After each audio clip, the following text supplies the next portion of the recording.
ভোটের হাওয়ায় এই পর্যায়ে যুক্ত হচ্ছেন মুন্সিগঞ্জ জেলা সচেতন নাগরিক কমিটি সনাকের সহ সভাপতি অ্যাডভোকেট শহীদ ই হাসান তুহিন। অ্যাডভোকেট শহীদ ই হাসান তুহিন, আপনাকে স্বাগত জানাচ্ছি স্টেপ ভোটের হাওয়ায়। আপনার কাছে জানতে চাই, নির্বাচনের আগে প্রার্থীরা যেসব প্রতিশ্রুতি দিয়ে থাকেন, মুন্সিগঞ্জ জেলার যে প্রেক্ষাপট সেটি বিবেচনায় নিলে এগুলো আসলে কতটা বাস্তবসম্মত, কি কি উন্নয়নের প্রত্যাশা করছেন আপনারা? আসলে মুন্সিগঞ্জের যে অবস্থা, সেখানে আসলে আমরা মুন্সিগঞ্জ ঢাকার খুব কাছেই থাকি, কিন্তু এই জেলাটা আসলে অবহেলিত সবচেয়ে বেশি। কারণ শিক্ষা বলেন, স্বাস্থ্য বলেন এবং যোগাযোগ ব্যবস্থা তিনটাই অনুন্নত। এবং ইন্টারিম গভর্নমেন্ট এই মুন্সিগঞ্জে একটি মেডিকেল কলেজ করার জন্য প্রাথমিকভাবে অনুমোদন দিয়েছে। জানি না নতুন গভর্নমেন্ট এসে সেটাকে কতটুকু ভাবে কার্যকর করতে পারে। তারপরে মুন্সিগঞ্জ হরঙ্গর কলেজ একটা কলেজ, মাস্টার লেভেলের কলেজ, কিন্তু এটাকে বিশ্ববিদ্যালয় করার জন্য আমাদের দীর্ঘদিনের আন্দোলন সংগ্রাম চলছে, কিন্তু সেই জায়গাটাও আসলে আমরা পাচ্ছি না। আমাদের মুন্সিগঞ্জে কিন্তু অনেক মন্ত্রী বা উপদেষ্টাই বলেন, দুইজন উপদেষ্টা কিন্তু আমাদের মুন্সিগঞ্জেই, আদিল রহমান খান এবং স্বরাষ্ট্রমন্ত্রী উনিও। তো আমরা আসলে সে অর্থে মুন্সিগঞ্জের আসলে ডেভেলপমেন্ট যেটা বলেন আসলে আমরা পাচ্ছি না বা পাই না, এরকম একটা পরিস্থিতিতে আছি।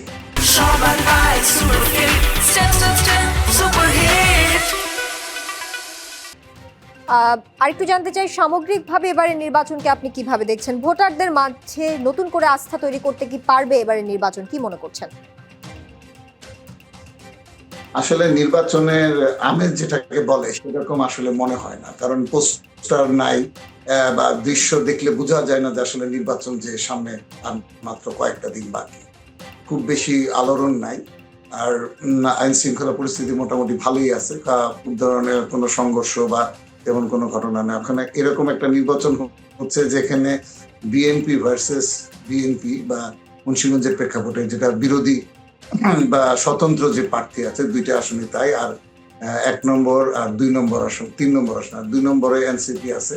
মানে তাদের আসলে ওইভাবে জনভিত্তি খুবই কম বিএনপি ছাড়া। মুন্সিগঞ্জে বিএনপি অধ্যুষিত এলাকা এবং দীর্ঘ বছর পর বিএনপি তার ধানের শীষের জন্য তার যে পুরনো যে জায়গাগুলো সে নেবে, এরকম একটা স্বপ্ন তাদের মধ্যে আছে এবং সেভাবেই আসলে একটা লড়াই চলছে।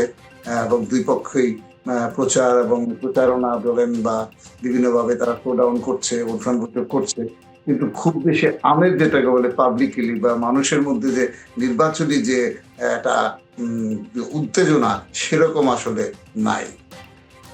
অ্যাডভোকেট শহীদ ই হাসান তুহিন, আপনাকে ধন্যবাদ স্টেপ ভোটের হাওয়ায় যুক্ত থাকার জন্য।